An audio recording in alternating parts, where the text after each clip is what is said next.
As the fentanyl crisis continues to devastate communities across the United States, China's role in fueling this epidemic increasingly coming to light. China is accused of enabling the cartels by supplying the precursor chemicals that are needed to make fentanyl.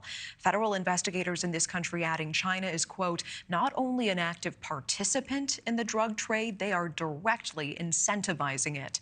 New York Congressman Richie Torres saying up to 97% of the chemicals needed for fentanyl are coming directly from China. Despite this, China itself does not appear to be facing a similar drug crisis within their borders. So what is China's responsibility in this public health emergency, and how will things change with a new administration heading to the White House in just 29 days? We're welcoming back to NewsNation Prime Dr. Robert Marbut. He is the former White House homelessness czar and senior fellow at the Discovery Institute, also producing the documentary Fentanyl Death Incorporated. Doctor, it's good to see you again. Thanks for making the time. Thank you for having me on, and most importantly, thank you for caring about the fentanyl crisis. Oh, we deeply care about it, and I know there's no American community not touched by this. Last time you were on the show, you said that we need to learn from how China has managed their own drug crisis. Tell me more about that. What lessons do we need to learn from China? Well, I went as part of dealing with the movie, I went over to China and spent 3 weeks there sort of fact checking all the data and research I found. And what's incredible, on a percentage of population basis, China is less than 1% with the illicit drug use. Our country has over 1/5 use in a year and 13% just in the last month in terms of illicit drugs. So you go, why is that? Well, first, China has very, very strict about both consumption, distribution, and possession, whereas the United States, many parts of the United States practice harm reduction, where we actually use taxpayer dollars to help you do the drugs. The second thing is they have mandatory rehabilitation to get into their programs. We, on the other hand, barely fund that. And then the third area is they spend a lot of money, government money, spent on government awareness and education, and we almost have no education at all. You'll see some signs about cigarettes, but you won't see any signs about fentanyl.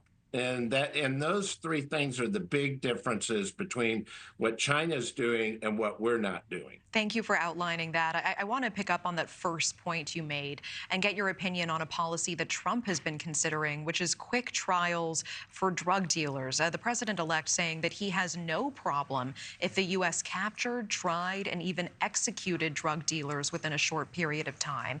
And he adds that this would be similar to the justice system in China. Doctor, do you agree with this? And that's very similar to what goes on in China. And you obviously have to have due process and make sure you get the right people.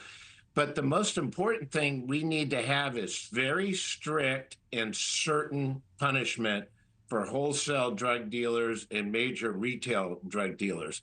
Right now, many parts of our country, we actually have formal policies that have decriminalized drug distribution.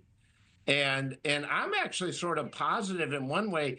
California citizens voted 2-1 to reverse their state legislature's decriminalization of hard drugs. So the voters in California, not a conservative, red state, they actually voted to recriminalize high-end drug use. So I think our country's ready for that. And so we have to have very strict punishment, and we have to have very certain punishment. Yes, a strict punishment. I hear that, Doctor. Do you agree with execution with the death penalty for drug dealers? It depends on the cases, but there's definitely some cases that's probably the right way to go. Okay. And it depends on the supply amount, how much, where, and all that. And so you'd have to look at that on a case-by-case basis. But we know that works, and that works in China. And right now, we're making it where it's decriminalized in so many parts of our country. Yeah, and Doctor, with the time we have left, also with your experience as the former White House homelessness czar, if you could wave a magic wand and make one sweeping change to address the fentanyl issue and the connected homelessness issue in our country, what would you do? What action would you take? Right now, we make it so easy to get high and so hard to get treatment. And I'd flip that on the head and make it where it's easy to get treatment and hard to get high. How would you do that? Well, one is by the laws, one is by changing the culture, one is by education. But most importantly, you got to start with the laws, because right now we're making it where we're saying, go do drugs, go distribute drugs, go wholesale do it.